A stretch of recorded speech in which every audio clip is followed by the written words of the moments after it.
Présente-toi. Je m'appelle Valérie, je suis monteuse mécanique dans les panneaux de contrôle.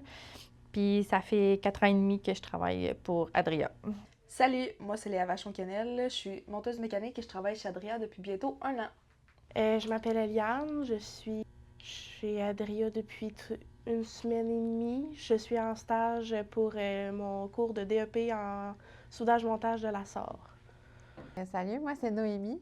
Et ça va faire 3 ans que je travaille chez Adria comme électricienne. Mais récemment, dans le fond, j'ai eu une promotion. Je suis rendue responsable de projet pour les panneaux de contrôle. Mon nom c'est Vanessa Arsenault, je suis électricienne ici chez Adria depuis bientôt 6 mois. Mythe ou réalité? Les métiers en électricité et en fabrication ne sont pas faits pour les femmes. C'est un mythe.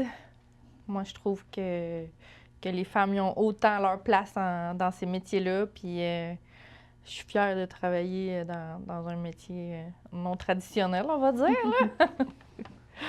C'est un mythe. On entend souvent dire que les métiers électriques ou de fabrication, c'est pas fait pour les femmes, mais c'est faux. Dans ce domaine-là, on a souvent besoin de précision, de compétences techniques ou de logique. En plus, aujourd'hui, la technologie réduit beaucoup l'importance de force physique. Alors, si la personne est motivée, bien formée, compétente, elle peut réussir, peu importe son genre. C'est complètement un mythe. C'est pas un genre qui va déterminer nos capacités à fabriquer certaines choses. Je pense que les femmes auraient besoin de prendre plus leur place justement dans les métiers comme ça. Parce que je pense qu'on est autant qualifiés, on a autant de compétences. Tu sais, c'est pas seulement la force physique qui est importante, c'est l'effort qu'on met, puis c'est ça, d'après moi, qui est important. Les métiers électriques et de fabrication s'ouvrent à tous ceux qui ont du savoir-faire, du vouloir, mais surtout de la passion. Puis c'est pas un genre qui va t'enlever ça.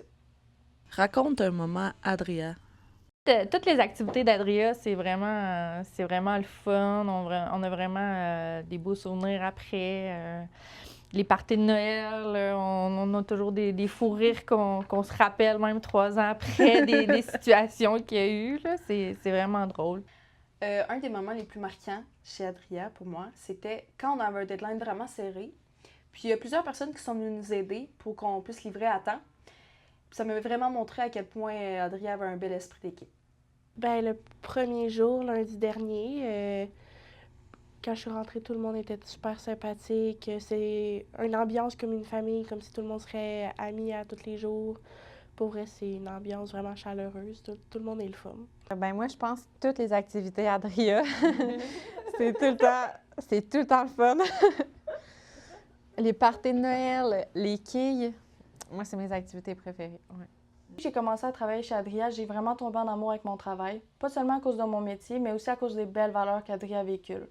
Justement, dans notre salle de pause, on a un mur avec les drapeaux de toutes les nationalités des personnes qui travaillent ici, puis je trouve vraiment que c'est une belle façon d'inclure tout le monde, puis de les valoriser. Si tu devais dire une phrase à une femme qui hésite, ça serait quoi?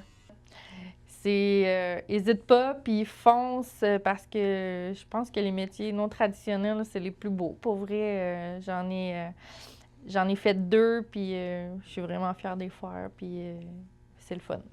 J'avais une phrase à dire à une femme qui hésitait à travailler dans ce domaine, ça serait « Tout s'apprend dans la vie, alors laisse-toi la chance d'essayer, de faire des erreurs, puis d'en ressortir meilleur. » Quelqu'un peut prouver que ce métier n'est pas fait que pour les hommes, puis que c'est pas fait juste pour un genre, ben que t'es là pour le montrer.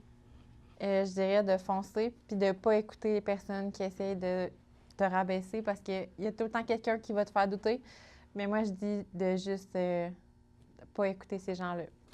Si je pouvais dire un message à une femme qui hésite, ça serait de prendre cette belle opportunité-là, puis de prouver que la diversité n'a pas de genre, puis tu peux contribuer à ta manière.